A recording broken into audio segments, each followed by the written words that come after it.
Hello दोस्तों, आज आप संस्कृत शिक्षण प्रैक्टिस 3 देखेंगे जो सीटेट एग्ज़ाम 2023 के लिए बहुत ही इम्पोर्टेंट है।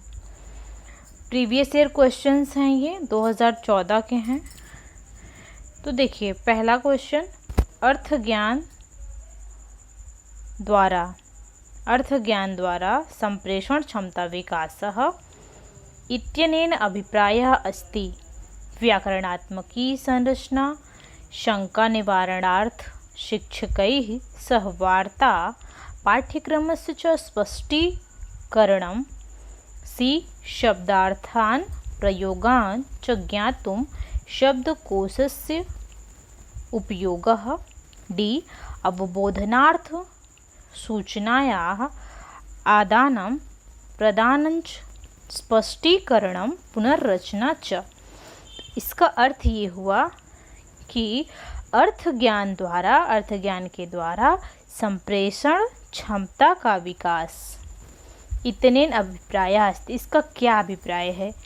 पहला ऑप्शन व्याकरण की संरचना है, शंका के निवारण के लिए शिक्षक के साथ बातचीत करके शिक्षकै सहवार्ता, पाठ्यक्रमस्य च स्पष्टीकरणम, पाठ का स्पष्टीकरण करना, मतलब बच्चे के अंदर जो भी शंका है उसका निवारण करके कैसे निवारण किया जाए? शिक्षक के द्वारा वार्तालाप करके पाठ्यक्रम को स्पष्ट किया जाए। या फिर सी नंबर, शब्दार्थान प्रयोगान च ज्ञातुम शब्दकोशस्य उपयोगः। शब्दों के अर्थ और शब्दों के अर्थ, प्रयोगान और उसके प्रयोग, च ज्ञातुम को ज्ञात करने के लिए, को समझने के लिए, शब्दकोशस्य उपयोगः, शब्दकोश का उपयोग करना, इसका अभिप्राय है। या फिर अवबोधन करना, समझ, सूचना या आदानम प्रदानम, सूचना का आदान प्रदान करना, स्पष्टीकरणम पुनर्रचना, स्पष्टीकरण और पुनर्गठन है इसका अभिप्राय। तो देखिए, अर्थ ज्ञान का अभिप्राय, इसका सबसे सही आंसर हो जाएगा डी नंबर, अवबोधनार्थम सूचनायाः आदानम प्रदानम स्पष्टीकरणम पुनर्रचना च। मतलब अर्थ ज्ञान के द्वारा संप्रेषण क्षमता का विकास होता है। इसका अभिप्राय है कि अवबोधनार्थम, सूचना या बोधन के लिए सूचना का आदान प्रदान करके स्पष्टीकरण और पुनर्रचना करना। व्याकरण की संरचना करना ये नहीं हो सकता। या फिर शंका निवारण के लिए शिक्षक से वार्ता और पाठ्यक्रम का स्पष्टीकरण, ये भी नहीं हो सकता। संप्रेषण क्षमता का मतलब शब्दार्थान प्रयोगान च ज्ञातुम शब्दकोशस्य उपयोगः, बहुत सारे शब्दार्थों का प्रयोग करके और उसको शब्दकोश का उपयोग करना, ये भी सही आंसर नहीं हो सकता है। इसका राइट आंसर डी नंबर होगा। क्योंकि देखिए, संप्रेषण क्षमता क्या होता है कि ये बच्चा क्या करता है, समाज में अपने विचारों को आदान प्रदान, अपने भाव को आदान प्रदान करने के लिए ही संप्रेषण का प्रयोग करता है। ठीक है, संप्रेषण क्षमता का विकास करता है ताकि वो उसका अर्थ जान सके। अर्थ द्वारा क्या कर पाएगा, किसी की बात को वो अच्छे से समझ पाएगा और खुद भी उचित भाषा का प्रयोग कर पाएगा। इससे क्या होगी, उसकी संप्रेषण क्षमता अत्यधिक प्रभावी होगी। इसके बाद देखिए सेकंड क्वेश्चन, समुचितः भाषा कौशल क्रमः मन्यते। समुचित भाषा कौशल क्रम क्या होता है? तो श्रवण पठनम भाषणम लेखनम, सुनना पढ़ना बोलना और लिखना। बी नंबर, भाषणम श्रवणम पठनम लेखनम, भाषण देना मतलब बोलना, सुनना, पठन करना, लेखन करना। सी नंबर, श्रवणम भाषणम लेखनम पठनम च, सुनना बोलना लिखना और पढ़ना। डी नंबर, श्रवणम भाषणम लेखनम पठनम लेखनम च। तो इसका राइट आंसर हो जाएगा डी नंबर। भाषा कौशल का क्रम होता है श्रवण, भाषण, पहले सुनना, बाद में बोलना, फिर पढ़ना, फिर लिखना। ठीक है, तो इसको आप शुभोपली से भी समझ सकते हो, शुभोपली से भी याद कर सकते हो। अगर आपको इसको लर्न करना हो एग्ज़ाम के पर्पज़ से कि एग्ज़ाम में मुझे अच्छे से ध्यान आ जाए इसका सही जो है क्रम, तो उसके लिए आप ये याद कर सकते हो। श्रवण मतलब शुभोपली, बोलना, भाषण मतलब बोलना, पठनम मतलब पढ़ना, और लेखनम मतलब लिखना। तो इसका राइट आंसर हो जाएगा डी नंबर। आप इससे भी इसको आसानी से याद कर सकते हो, ये आपकी ट्रिक है। फिर तीसरा क्वेश्चन, समुचित भाषा अधिगमनम तदैव भवति यदा। समुचित भाषा का अधिग्रहण तब होता है जब ए नंबर जीवन लक्ष्य मूल्यानि प्राप्तुम भाषा व्यवहारिकी भवति। भाषा जीवन लक्ष्य मूल्यों को प्राप्त करने में व्यवहारिक होती है, तब समुचित भाषा अधिगम प्राप्त कर सकते हैं। भाषा अधिगमनम कक्षा नियंत्रित परिवेशे कार्यते। लक्ष्य भाषा और क्या नंबर, सेकंड नंबर है भाषा अधिगमनम कक्षा नियंत्रित परिवेशे कार्यते, मतलब भाषा अधिगम कक्षा में नियंत्रित परिवेश में कार्य करता है। सी नंबर लक्ष्य भाषायाः, लक्ष्य भाषा मतलब जिसको लक्ष्य करके कक्षा में भाषा पढ़ाई जाती है। ध्वन्यात्मक स्वरूपम च मातृभाषा नूढ़म भवतः, मतलब लक्ष्य भाषा और ध्वनि स्वरूप मातृभाषा के गुणों के अनुरूप हो। या फिर महाविद्यालयं प्रवेष्टुम संशोधितया भाषया सहाय्यं प्राप्यते। महाविद्यालय में प्रवेश के लिए संशोधित भाषा सहाय्यं प्राप्यते। सहाय्यं प्राप्यते मतलब महाविद्यालय में प्रवेश के लिए संशोधित भाषा सहायक होती है। तो देखिए, सही भाषा अधिगम तब कब हो सकता है? सही भाषा का अधिगम तब हो सकता है जब जीवन लक्ष्य के मूल्यों को, जीवन लक्ष्य मूल्यानि, जीवन के लक्ष्य मूल्यों को प्राप्त करके भाषा व्यवहारिकी भवति। जब भाषा को व्यवहार में प्रयोग किया जाता है। देखिए, भाषा का अधिगम अच्छे से तभी हो सकता है जिसमें जब ये पता चले कि जीवन का मूल्य क्या है, जीवन लक्ष्य के मूल्य को प्राप्त करके, और भाषा को क्या किया जाए, आमतौर पर व्यवहारिक बोलचाल की भाषा में जब उसको प्रयोग करते हैं तो भाषा का अधिगम समुचित रूप से होता है। भाषा अधिगम में कक्षा में नियंत्रित परिवेश वातावरण फैलाकर ऐसा नहीं हो सकता है कि कक्षा में क्या किया कि जो है कक्षा में नियंत्रित परिवेश कर दिया तो इससे जो है भाषा का अधिगम अच्छे से हो सकता है, नहीं हो सकता। फिर सी नंबर लक्ष्य भाषा ध्वन्यात्मक स्वरूपम च मातृभाषानुगुणम, मतलब लक्ष्य भाषा और ध्वनि स्वरूप मातृभाषा के गुणों के अनुरूप हो, ये भी नहीं हो सकता। या फिर महाविद्यालय में प्रवेश के लिए संशोधित भाषा सहायक प्राप्त हो, ये भी नहीं हो सकता। सबसे सटीक आंसर इसका होगा ए नंबर, जीवन लक्ष्य मूल्यों को प्राप्त करके भाषा को क्या किया जाए, आमतौर पर व्यवहारिक बोलचाल की भाषा में, व्यवहारिक भाषा में जल्दी जो है भाषा का अधिगम किया जा सकता है। अधिगम क्या होता है?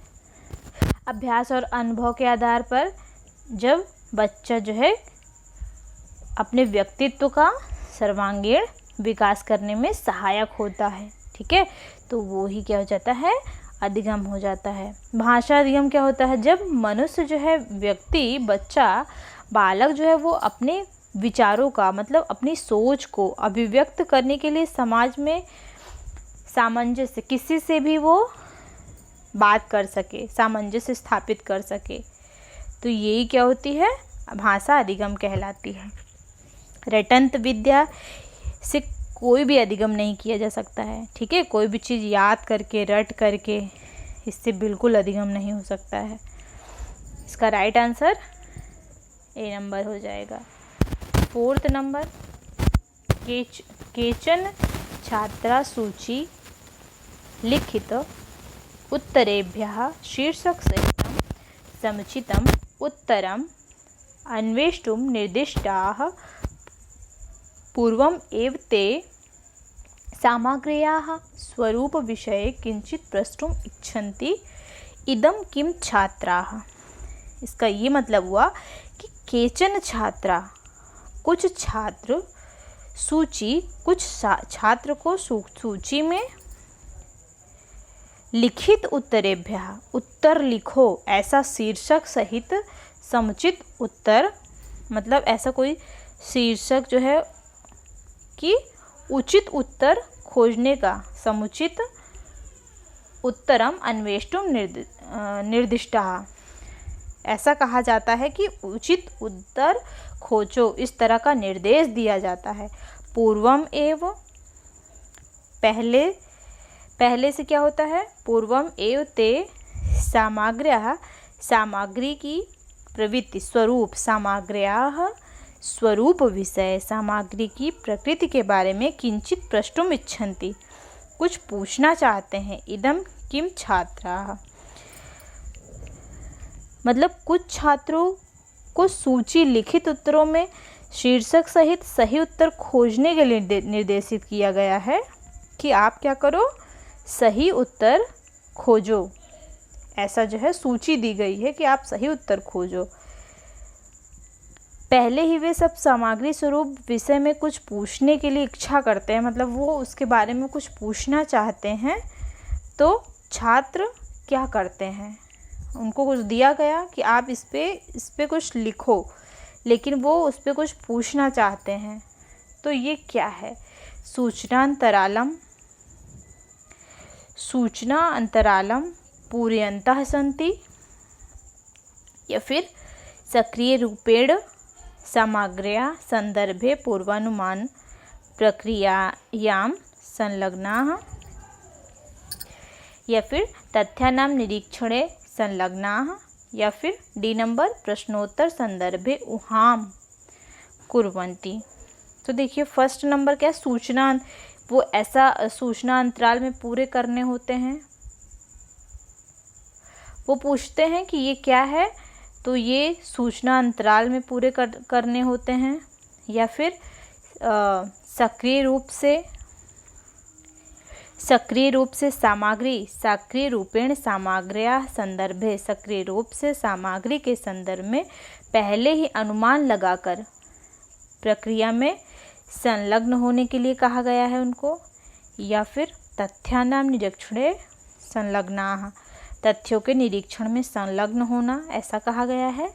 या फिर प्रश्नोत्तर संदर्भे उहाम कुर्वन्ति, प्रश्नोत्तर के संदर्भ में अनुमान करते हैं, ऐसा कहा गया है।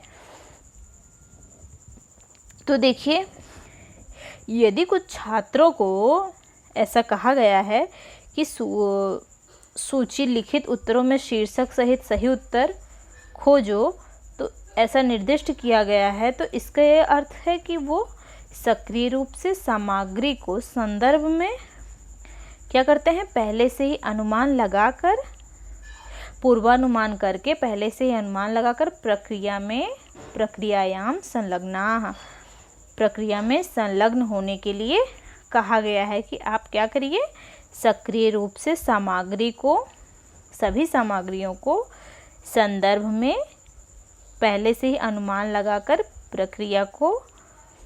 प्रक्रिया में संलग्न करिए। तो इसका राइट आंसर हो जाएगा बी नंबर।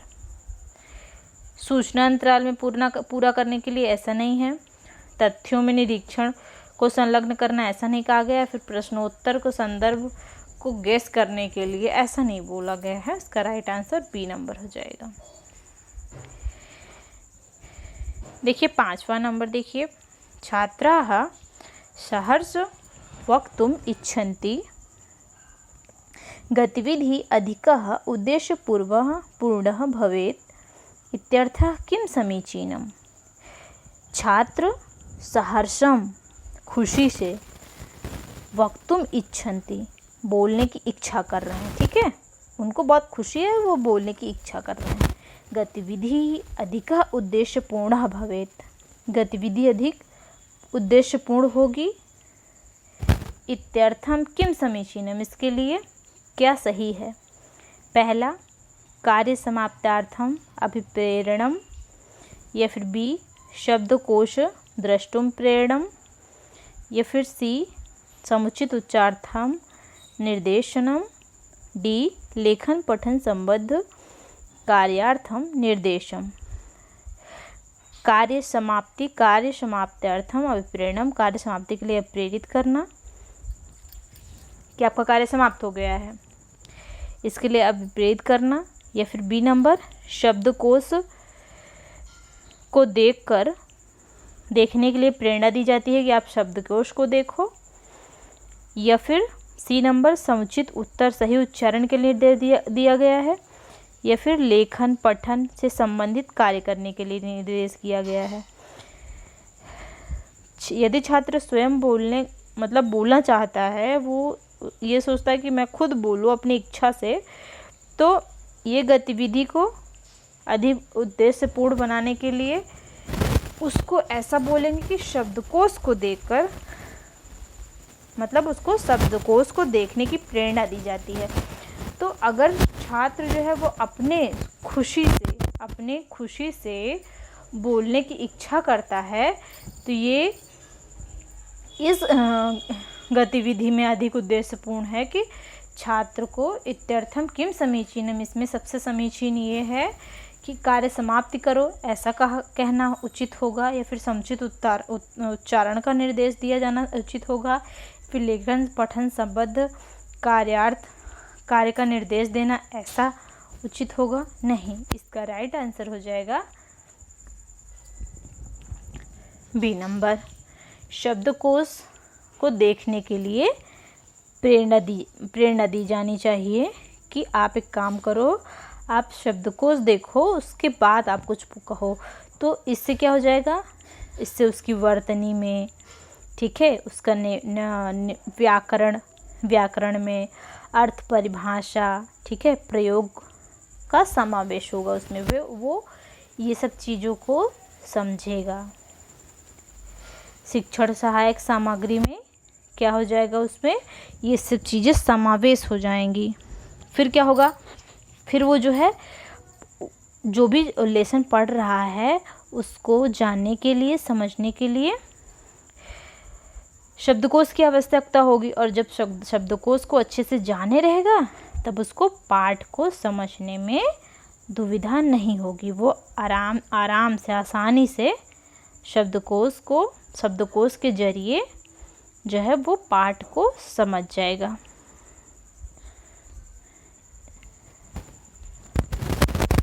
इसके बाद देखिए 6 नंबर, मानवस्य विचाराणां प्रभावी संप्रेषणस्य लिखित मौखिक रूपेण च मध्ये परस्परं संबद्धस्य आधारभूत अथवा प्रमुखम तत्वम किम। मनुष्य के विचारों और प्रभावी संप्रेषण के लिए मध्य में, मनुष्य के विचार और प्रभावी संप्रेषण के मध्य लिखित मौखिक रूप में, इसके मध्य में इस परस्पर संबंध का आधारभूत तत्व क्या है, ठीक है, कि मनुष्य के विचार और जो उसका प्रभावी संप्रेषण बोलचाल, किसी दूसरे से अपनी बात कहना और उसकी बात सुनना, एक दूसरे में आदान प्रदान करना, विचारों का आदान प्रदान करना। तो लिखित मौखिक रूप से इसके मध्य में परस्पर संबंध का आधारभूत तत्व क्या है। व्याकरणात्मक संरचना है, उच्चारण है, या फिर बृहद अक्षरीकरणम, लेखनम, चिन्हांकनम, बृहद अक्षरीकरण लेखन चिन्हों का अंकन है, या फिर स्वरीकरण स्वरों का और बलाघात का प्रयोग ऐसा है, मतलब स्वरों और बलाघात का प्रयोग है। तो देखिए, व्याकरण के बिना क्या है, भाषा शिक्षण अधूरा होता है।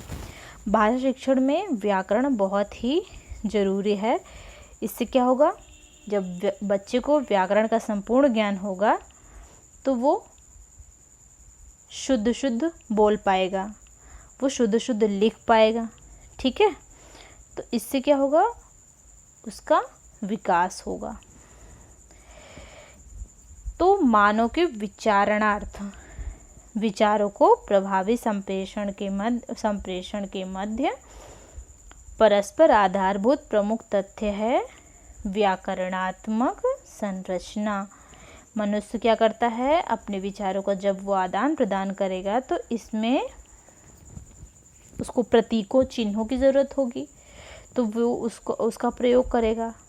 तो इससे क्या हो जाएगा, उसके भाषा में विकास होगा और बच्चा जो है वो लगातार आसानी से अपनी बात को रख सकता है और दूसरे की बात को वो समझ भी सकता है। यही है भाषा संप्रेषण। इसका राइट आंसर ए नंबर हो जाएगा। इसके बाद देखिए 7 नंबर, अध्यापक अध्यापिका उदाहरणः सह व्याकरणात्मक संरचना पाठयितुं दृश्यश्रव्य उपकरणानां प्रयोगः करोति। छात्रः प्रभावी संप्रेषणार्थ लेखनेन भाषणेन वा एतेषां पाठित तत्त्वानां सम्यक् उपयोगं कुर्वन्ति, एषा प्रक्रिया अस्ति। तो देखिए, अध्यापक उदाहरणः सह मतलब साथ में, उदाहरण के साथ व्याकरणात्मक संरचना पाठयितुं पढ़ाती है, दृश्य श्रव्य उपकरणानां प्रयोगः करोति और दृश्य श्रव्य सामग्री का उपयोग करती है। छात्रा प्रभावी संप्रेषणार्थ, छात्रों का प्रभावी जो संप्रेषण को, छात्रों के संप्रेषण को प्रभावी करने के लिए लेखनेन भाषणेन, लेखन और भाषण, वा एतेषाम इस प्रकार पाठित तत्वानाम पढ़ने के तत्वों का सम्यक उपयोगम कुर्वन्ति, सम्यक उपयोग करते हैं। ऐसा प्रक्रिया अस्ति, यह प्रक्रिया क्या है, रचनात्मक प्रक्रिया है, ये पुनरात्मकी प्रक्रिया है, आगमनात्मकी प्रक्रिया है या फिर निगमनात्मकी प्रक्रिया है। इसमें क्या कर रही है, अध्यापिका जो है वो उदाहरण, ठीक है, पहले वो बच्चे को उदाहरण समझा रही है, उसके बाद वह उपकरणों का प्रयोग करती है, ठीक है, उसके बाद वो नियम को बताती है, उदाहरण के बाद नियम को। तो ये रचनात्मकी नहीं, रॉन्ग है, पुनरात्मकी बिल्कुल नहीं, निगमनात्मकी नहीं। देखिए, निगमनात्मक में क्या होता है, पहले नियम होता है फिर उदाहरण होता है। पुनरात्मक में बार बार आवृत्ति करना किसी भी शब्द का। तो रचनात्मक में क्या होता है कि नवीन चीज़ों को उत्पन्न करना, बालक के अंदर नई नई चीज़ों, क्रिएटिविटी को उत्पन्न करना, उसको करके सीखने के लिए देना। तो इसमें राइट आंसर हो जाएगा आगमनात्मकी। इसमें पहले क्या होता है, आगमन, ठीक है, पहले उदाहरण होता है, पहले क्या करेगी शिक्षिका, पहले उदाहरण देगी, उसके बाद नियम बताएगी। जब बच्चा उदाहरण देख ले ना, ये ट्रिक है, पहले आप अगर देख लेते हो कि पहले इसमें उदाहरण है तो पहले उदाहरण के साथ व्याकरणात्मक संरचना कर रही है, ठीक है। उसके बाद पाठयितुं दृश्य श्रव्य सामग्री का प्रयोग करके छात्रों के प्रभावी संप्रेषण के लिए लेखन अथवा भाषण इस प्रकार पढ़ने के लिए तत्वों का सम्यक उपयोग करती है।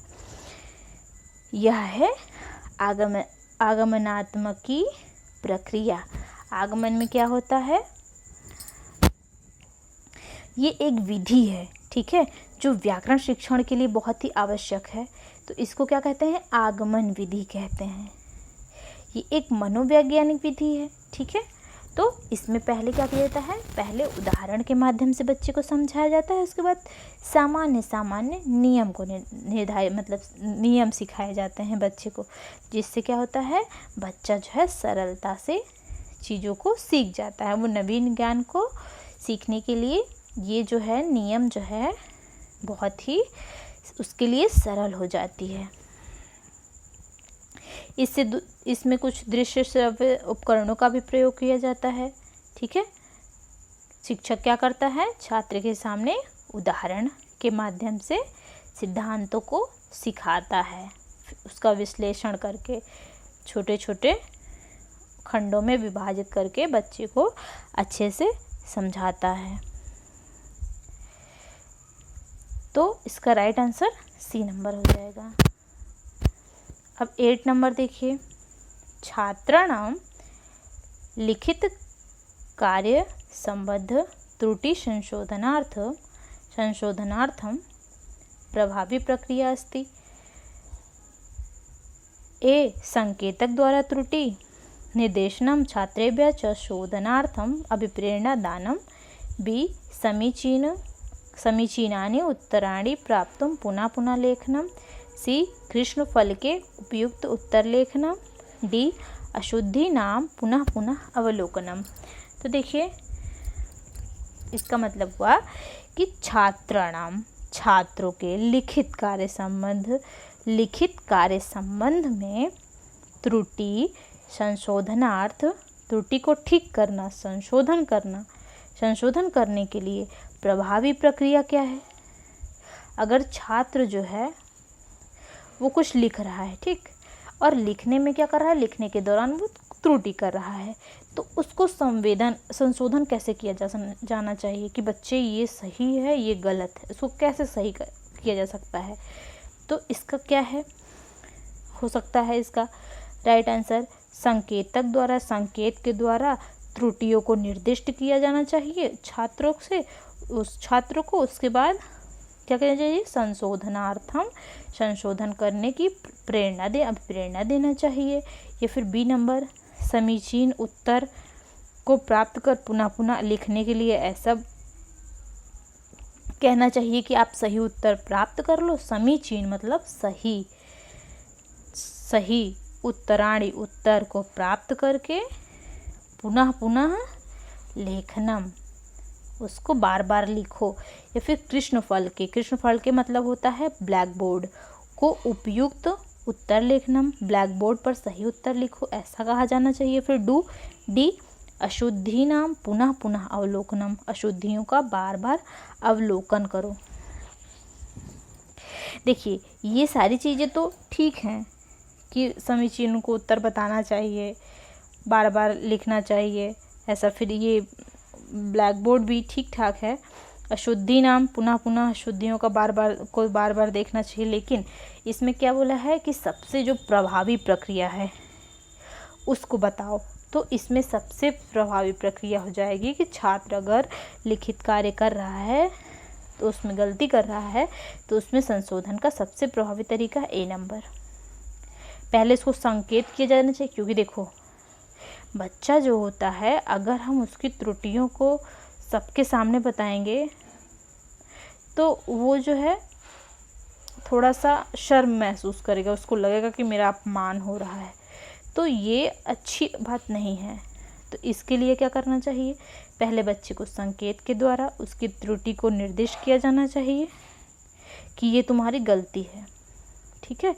उसके बाद क्या करें? छात्रेभ्यः च संशोधनार्थम, छात्रों के संशोधन के लिए अभिप्रेरणा देना चाहिए कि इसमें आप अपना संशोधन कर लो।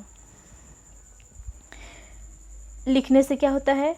लिखित कार्य देने से बच्चा जो है वो अपने मन की भावनाओं को क्या करता है? सरल और प्रभावी तरीके से स्पष्ट दिखा सकता है। वो उसमें वो प्रवीण बन जाता है, अपने दिमाग का यूज़ करता है वो। ये एक सबसे प्रभावशाली तरीका है, ठीक है। वे बहुत सारी गलतियां करते हैं लेकिन अगर उसको संशोधित करके उसको सही दिखाया जाए तो वो उसको सही कर लेते हैं और फिर नेक्स्ट टाइम वो गलती नहीं करते हैं। तो त्रुटियां करना कोई अपराध नहीं है। त्रुटियों को शिक्षक को क्या करना चाहिए, बच्चों की गलतियों को कैसे, मतलब उसको सबके सामने खड़ा करके नहीं, संकेत के द्वारा उसको बताकर उसका संशोधन करने के लिए प्रेरणा देनी चाहिए। तो इसका राइट आंसर हो जाएगा ए नंबर। फिर 9 नंबर, छात्राः प्रायः सर्वत्र एव प्रथम भाषाम् अथवा तृतीय भाषाम् अवगन्तुं वक्तुं च काठिन्यम् अनुभवन्ति।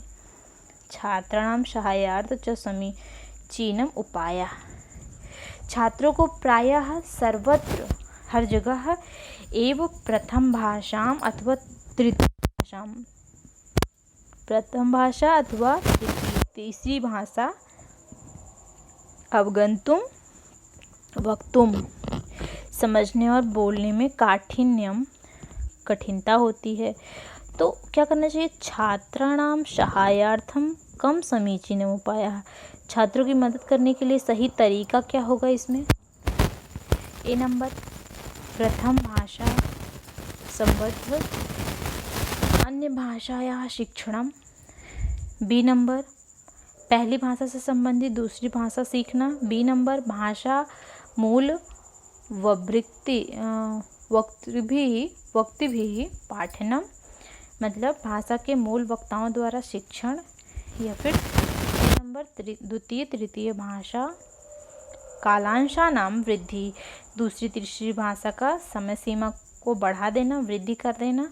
या फिर डी नंबर भाषा का प्रयोग करके भाषा प्रयोग द्वारा अधिक से अधिक अभ्यास करने के लिए देना।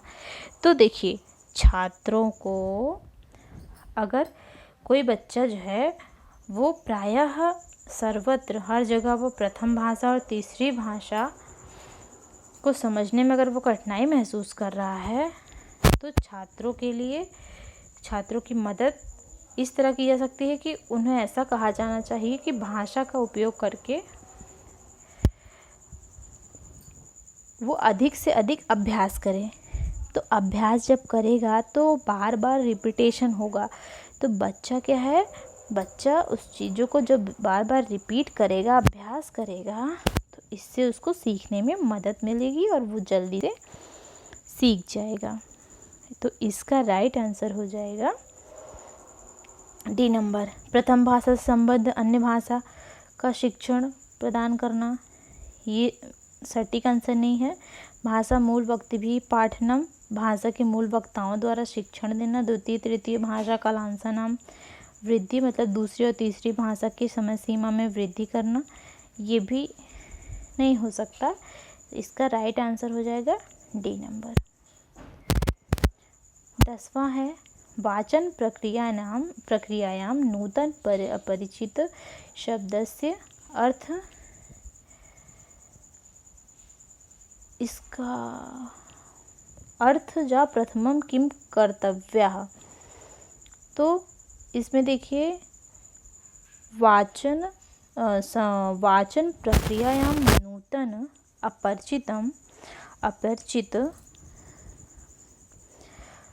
शब्दस्य अर्थ ज्ञातुम। सॉरी, हाँ, यहाँ पे थोड़ी गड़बड़ी हो गई है, तो इसको आप बना लीजिएगा ज्ञातुम।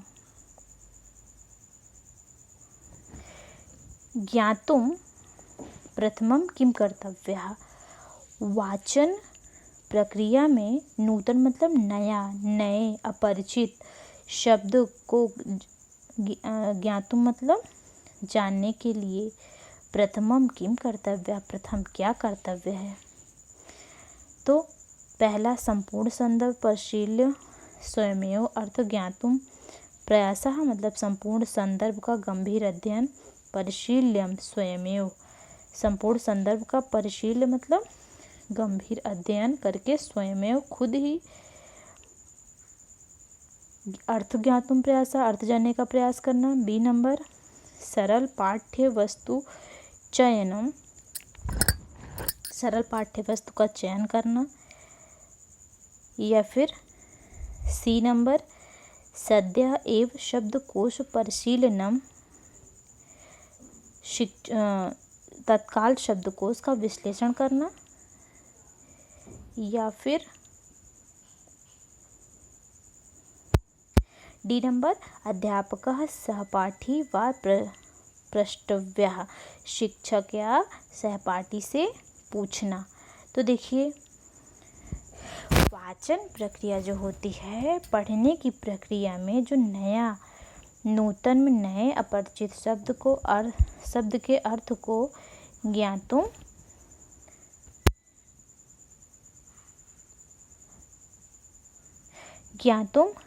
जानने के लिए क्या करना चाहिए? प्रथम कर्तव्य क्या है इसका? प्रथम कर्तव्य क्या सरल पाठ का चयन करना, ऐसा हो सकता है, या फिर सद्य एव शब्दकोश परिशीलन मतलब तत्काल शब्दकोश का विश्लेषण करना, या फिर डी नंबर क्या है?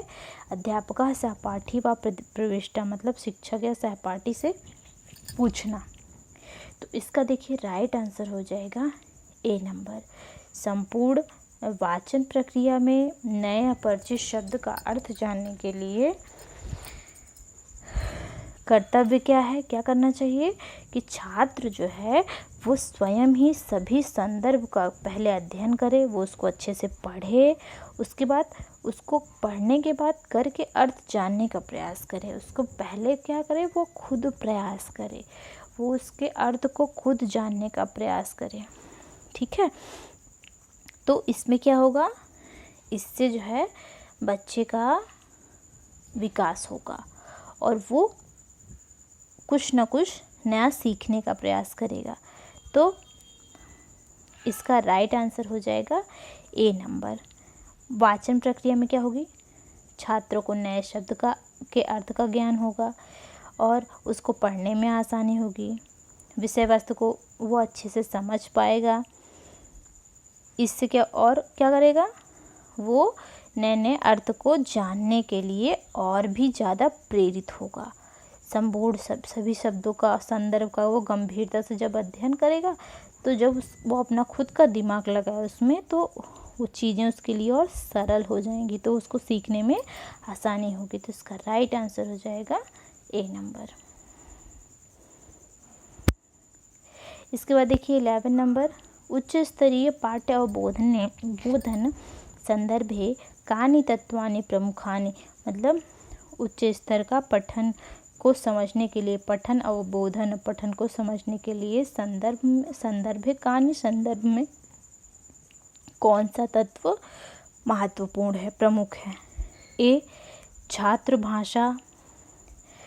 भाषया पुनर्लेखनम रिक्त स्थानम पूर्ति पाठ्यवस्तु संबद्ध विभिन्नार्थ मतलब भाषा में पुनर्लेखन छात्रों की भाषा में पुनर्लेखन, रिक्त स्थानों की पूर्ति, पाठ्यवस्तु संबंधी विभिन्न अर्थ, या फिर बी नंबर छात्र भाषया पुनर्लेखनम पूर्ण वाक्यै पाठ्यवस्तु संबद्ध भाव स्पष्टीकरणम प्रमुख शब्दानां च विभिन्नेषु संदर्भे प्रयोगः।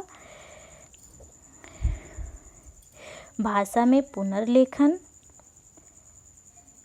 पूर्ण वाक्य में पाठ्यवस्तु संबद्ध मतलब जो पूर्ण वाक्य है वो पाठ्यवस्तु से संबंधित हो, भाव का स्पष्टीकरण हो, प्रमुख शब्द हो, शब्दों का क्या हो?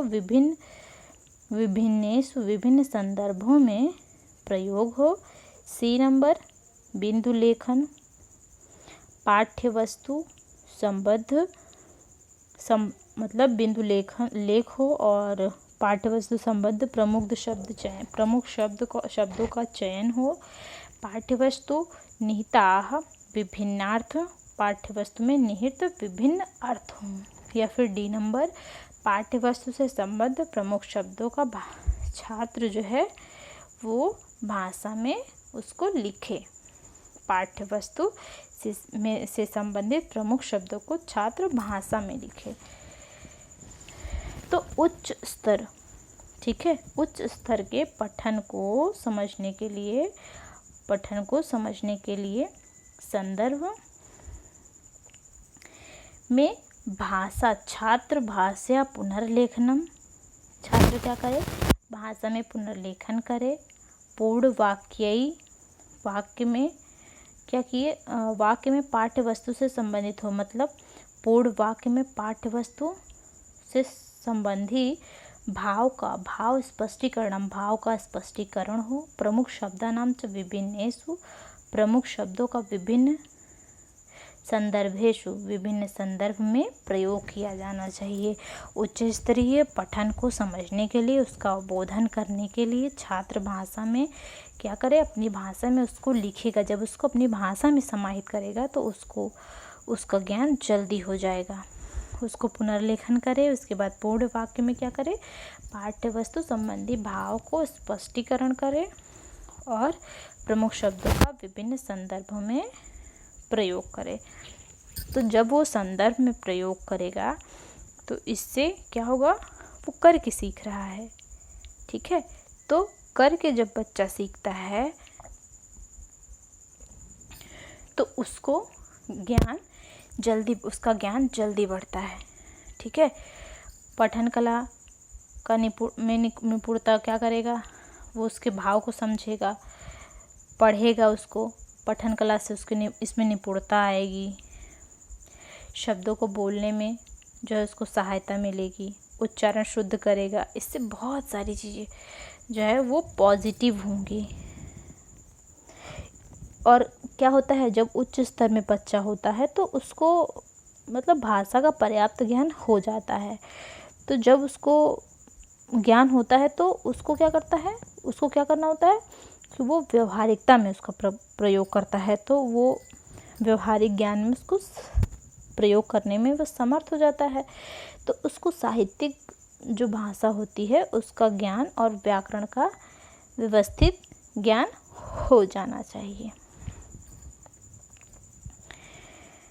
पठन कौशल से क्या होता है, सर्वप्रथम क्या होगा, वो शब्दों को समझ पाएगा, शब्दों को बोल के वो अर्थ को भी समझ सकेगा, अर्थ के महत्व को जान पाएगा। तो इसका राइट आंसर हो जाएगा बी नंबर, छात्र भाषा पुनर्लेखनम, पुनः लिखना, फिर पूर्ण वाक्य पाठ्य वस्तु से संबंधित, फिर भाव का स्पष्टीकरण करना, प्रमुख शब्दानाम जो विभिन्न प्रमुख शब्दों को विभिन्न संदर्भों में प्रयोग करना। राइट आंसर हो जाएगा बी नंबर। इसके बाद देखिए 12 नंबर,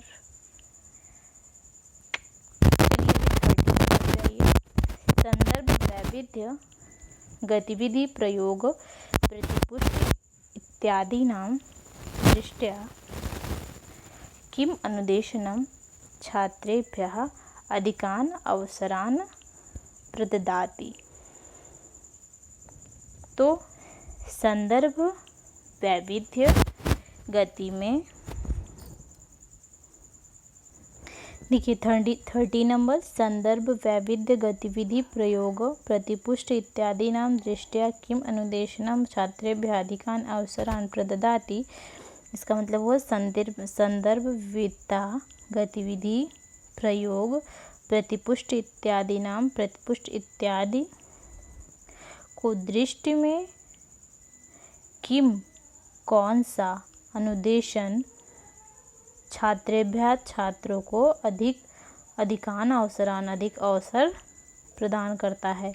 ए प्रत्यक्ष, बी दूरस्थ, सी अभिक्रमित, डी संगणक संबद्ध। तो इसका राइट आंसर क्या हो जाएगा, इसका सही और सटीक आंसर डी नंबर हो जाएगा। संगणक संबद्धम, संगणक को इंग्लिश में क्या बोलते हैं, कंप्यूटर को ही संस्कृत में संगणक बोलते हैं।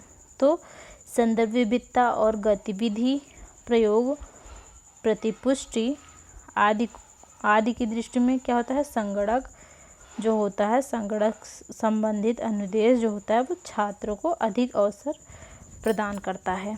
उसमें आप बहुत सारी चीज़ें सीख सकते हो। कंप्यूटर जो होता है वो आज के समय में बहुत ही सरल तरीका है जिससे हम अपनी भाषा को या फिर अपनी शिक्षा को जल्दी कवर कर सकते हैं। उससे हम बहुत सारी चीज़ें सीख सकते हैं। तो इसका राइट आंसर हो जाएगा डी नंबर। इसके बाद 14 देखिए, सा द्विभाषी कक्षा लाभकारिणी भवति यत्र छात्रा स्वमूलभाषया लक्ष्यभाषया च परस्परं वार्तालापं कुर्वन्ति। सा वह द्विभाषी कक्षा लाभकारिणी भवति लाभकारी होती है जहाँ यत्र छात्रा स्वमूल भाषा अपनी मूल भाषा और लक्ष्य भाषा में परस्पर वार्तालाप बातचीत करते हैं। कारणम अस्ति कारण है। इसका क्या कारण हो सकता है? प्रत्येकम भाषायाम विभिन्न गतिविधि विद्यन्ते। प्रत्येक भाषा में भिन्न भिन्न गतिविधि होती है। बी नंबर, छात्रा स्वभाषया वक्तुम एव प्रेरिताः भविष्यन्ति। अतः सौविध्यम मतलब छात्र अपनी भाषा में बोलने के लिए ही प्रेरित होंगे, अतः सुविधा है। सी भाषाद्वयं वक्तुम छात्राः भी प्रेरिता भवन्ति। भाषा बोलकर दो भाषाओं में बोलने के लिए अभिप्रेरित होते हैं। फिर डी नंबर, पृथक प्रयोजनार्थम सारल्यम भवति अवसराः च प्राप्यन्ते। पृथक प्रयोजन के लिए सरल होता है और अवसर प्राप्त होते हैं द्विभाषा से। तो इसका राइट आंसर क्या हो जाएगा? इसका राइट आंसर हो जाएगा 3 नंबर, भाषाद्वयं वक्तुम छात्रा प्रेरिताः भवन्ति। भाषा क्या होती है? दो भाषाद्वयं दो भाषाओं में वक्तुम बोलना छात्रों को अभिप्रेरित होते हैं, मतलब उसके लिए छात्र अभिप्रेरित होते हैं।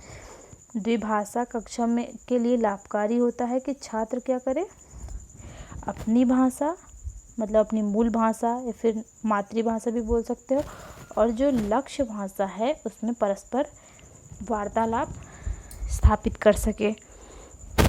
इसके कारण बच्चा, ये हो गई बहुभाषिकता, बच्चा एक से अधिक लैंग्वेज को सीख रहा है वार्तालाप के माध्यम से, फिर किसी भी माध्यम से। तो इससे क्या हो जाएगा? संस्कृतियों का आदान प्रदान होगा इसके माध्यम से। तो बच्चा क्या करेगा? बहुभाषिकता बच्चे के लिए बहुत ही लाभकारी है। ठीक है, इससे क्या होगा? छात्र को विविध स्तर की समाज में जो है वो परिस्थितियों से जूझने में कुशल बनाता है छात्र को। द्विभाषिकता, बच्चा अगर एक से ज़्यादा भाषाएं सीख सकेगा तो वो कहीं की भी चीज़ें, संस्कृतियों के बारे में, शिक्षा के बारे में वो जान सकेगा, समझ सकेगा। इससे उसके ज्ञान में भी वृद्धि होगी और उसके समझ में भी वृद्धि होगी कि कहाँ कौन सी, जैसे कि अगर हमें कहीं जानना हो कि कहीं की किसी अन्य क्षेत्र की भाषा, हमारे राज्य की भाषा और दूसरे राज्य की भाषा क्या है, वहाँ की संस्कृति क्या है, क्या खाते हैं लोग, तो अगर वो दो भाषाओं को जानता रहेगा, मतलब बहुभाषिक होगा बच्चा, अपनी मातृभाषा के साथ साथ उनको दूसरी भाषा को भी जानता रहेगा, तो इससे उसको सीखने में सरल होगा। तो इसका राइट आंसर हो जाएगा सी नंबर, भाषाद्वय वक्तुम छात्राः अभिप्रेरिताः भवन्ति। जब क्लास में जो बच्चा जो होता है वो क्या करता है, हमेशा अपने मातृभाषा में बोलना चाहता है, तो उसको वैसे अवसर प्रदान किए जाने चाहिए, क्योंकि प्राथमिक स्तर का बच्चा जो है वो छोटा होता है, वो अपने घर से सीखी हुई भाषा में आता है, तो वो मातृभाषा में अपनी बातें कहने में उसके लिए अधिक आसानी होती है। इसके बाद देखिए 15 लास्ट क्वेश्चन, कोऽपि कापि छात्रा अधिकृत ज्ञानं प्रयोक्तुम् असमर्था यथा अनुवाद प्रक्रियार्थं उपयुक्त शब्द चयन संदर्भे किं समीचीनः, किं समाधानं त्र अधिगत ज्ञानम प्रयुक्तम। इसका ये अर्थ हुआ कि जो कोई भी छात्र, कोऽपि छात्रः, कोई भी छात्र, कापि छात्रा अधिकृत ज्ञानम, अधिगत ज्ञान का प्रयुक्त करने में असमर्थ है, वो ज्ञान का प्रयोग नहीं कर पा रही है। जैसे अनुवाद प्रक्रियार्थम, अनुवाद प्रक्रिया के लिए उपयुक्त शब्दों का शब्द चयन के संदर्भ में वो अनुवाद के लिए सही से शब्द को चयन नहीं कर पा रहे, तो इसका क्या समाधान होगा? अधिक अवधिदानम, उसको ज़्यादा समय देना चाहिए। या फिर बी नंबर, अभिप्रेरणार्थम सर्वदा सरल अभ्यासम कार्यम, हमेशा क्या करना चाहिए? अभिप्रेरणा के लिए उसे हमें सरल अभ्यास देना चाहिए। सी नंबर, उच्च स्तरीय छात्रैः सम्मेलनम, अपने से उच्च कक्षा वाले छात्र से उसको मिलते जुलते रहना चाहिए। या फिर उपयुक्त रूपेण निर्मित श्रेणीकृत अभ्यास पत्रैः अभ्यास कार्यम, उपयुक्त रूप से निर्मित श्रेणीकृत मतलब बच्चा जिस क्लास में है उसके अनुरूप अभ्यास पत्र के द्वारा अभ्यास करना इसका समाधान है। तो देखिए, यदि कोई छात्र या फिर छात्रा अधिगत ज्ञान का प्रयोग नहीं कर पा रही है,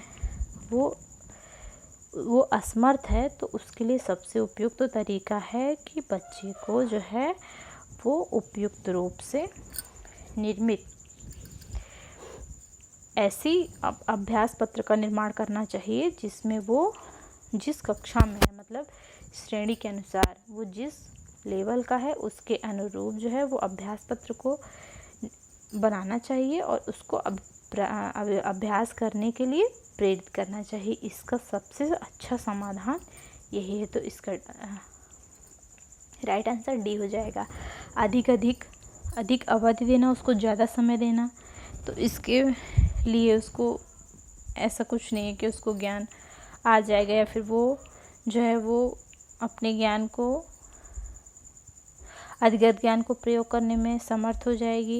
या फिर अभिप्रेरणार्थ सर्वदा सरल अभ्यास देना, ये कोई सही तरीका नहीं है। उच्च स्तर के बच्चों के साथ मिलाना, ये भी सटीक आंसर नहीं होगा। इसका सही आंसर होगा डी नंबर, कि बच्चा जो है इस तरह वो अनुवाद करने में वो अनुकूल हो पाएगा। जब वाक्यों को सरलता से कठिनता के क्रम में रखा जाएगा, मतलब धीरे धीरे श्रेणीकृत रखा जाए, पहले इसको सरल दिया जाए, फिर उससे कठिन, फिर उससे कठिन अभ्यास पत्र दिए जाएं, अभ्यास कार्य दिए जाएं, तो वो उसको धीरे धीरे अभ्यास करते करते वो प्रवीण हो जाता है। तो इसका राइट आंसर डी नंबर। आज के लिए बस इतना ही। नेक्स्ट क्लास में नेक्स्ट प्रैक्टिस सेट लेके आएंगे। तब तक के लिए धन्यवाद। वैदिक गुरु चैनल पर आप बने रहिएगा और अगर आपको ये वीडियो पसंद आए तो प्लीज़ लाइक और सब्सक्राइब करिएगा।